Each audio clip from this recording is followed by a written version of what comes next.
welcome back to Mental Health with Bae. This is episode 6 in our DBT series, Mindfulness, a Superpower. Super excited to share this with you. If you prefer to receive this content in podcast form, I do have a podcast. It's called DBT in Review, and it's on Spotify, Apple Podcasts, anywhere you find your podcasts. So check it out if you prefer that method. If not, keep watching. So we've gone over all the kind of intro stuff about DBT, and now we're getting into the nitty-gritty, the actual skills. Mindfulness is one of the 4 areas of DBT skills. So it's mindfulness, distress tolerance, interpersonal effectiveness, and emotion regulation. Mindfulness is kind of the overarching vibe of all of the skills. Most DBT programs, they'll do the 3 other categories with mindfulness in between each one.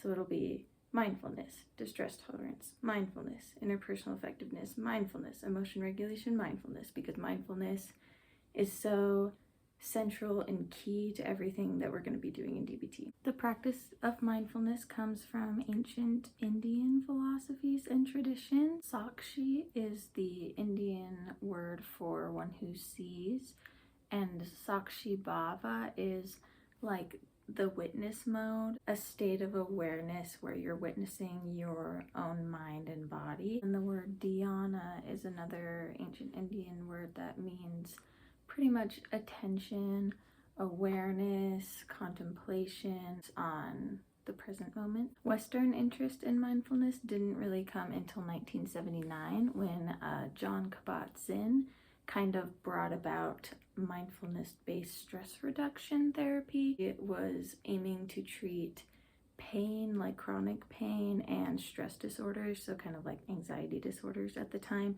and it kind of grew in the Western world and shifted into kind of what it is now, even though it has a lot of the same practices and same roots. Marshall Linehan, so the creator of DBT, chooses to define mindfulness as intentionally living with awareness in the present moment without judging or rejecting the moment and without attaching to the moment. Swaran P. Singh, director of the Center for Mental Health and Wellbeing Research at the University of Warwick in the UK, describes mindfulness-based therapies as paying attention to the present moment and like the experience that you're having while dispassionately observing the distracting mental happenings that go on in your brain. There are multiple ways to do this, but essentially all of them include focused observation of mental activity. The DBT way of practicing mindfulness is just literally doing any mindfulness practice that works for you. Any of them. Focusing on your breathing, going on a walk, and having mindfulness skills going on purpose. Doing a cartwheel. Meditation, it could be yoga, it could be contemplative prayer.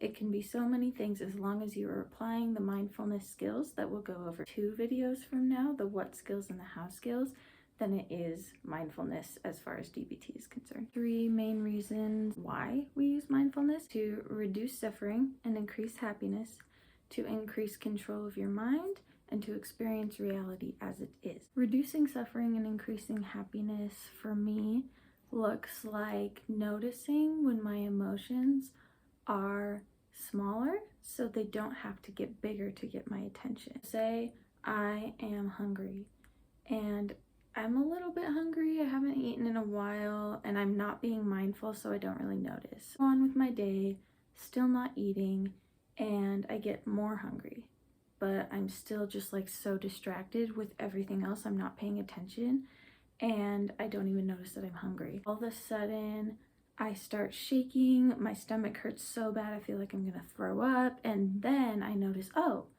I'm hungry. If I would have been mindful and noticed the hunger when it started originally and eaten a snack real quick, I wouldn't have had to get sick in order to realize that I had that need for food. Increasing control of the mind, I kind of think of it as letting go in order to gain better control. If we are vice gripping what we think we should be thinking about and we distract ourselves from anything unpleasant, those unpleasant things are still going to be there.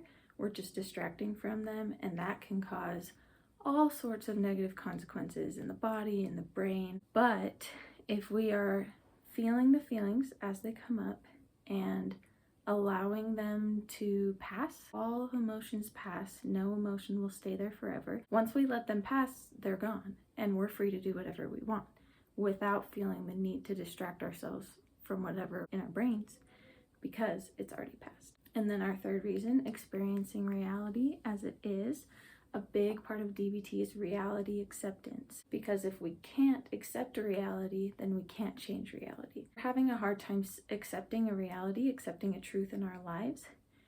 If we want that truth to change and we don't accept it, we can't take the steps to change it. An example of this would be that you have a test coming up in a week and you haven't studied at all for it and you feel very unprepared. If you ignore and pretend that the test isn't even there, you won't study. You'll go into the test just as unprepared as you are now. If you accept the reality of the test next week, you can then make a study plan, review your notes, call up a friend and say, hey, I feel really unprepared for this test. Do you want to help each other study? And make a plan to prepare yourself for the test and for the reality, because you've accepted it. Reality acceptance also means not getting in your head. You can tell yourself so many stories that are not reality. You're not telling yourself all of these lies about how worthless and not okay and not good you are, can help you experience your essential validity and essential goodness as a human being. All human beings are just as worthy as any other human being. The reason I named this episode Mindfulness is a Superpower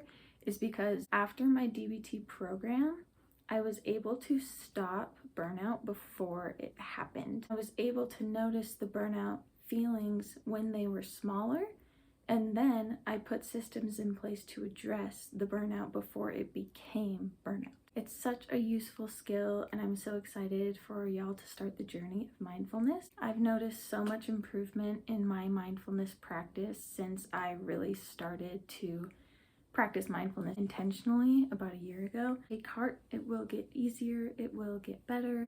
Thank you so much for watching, and make sure to like and subscribe for more free mental health content. Thanks, bye.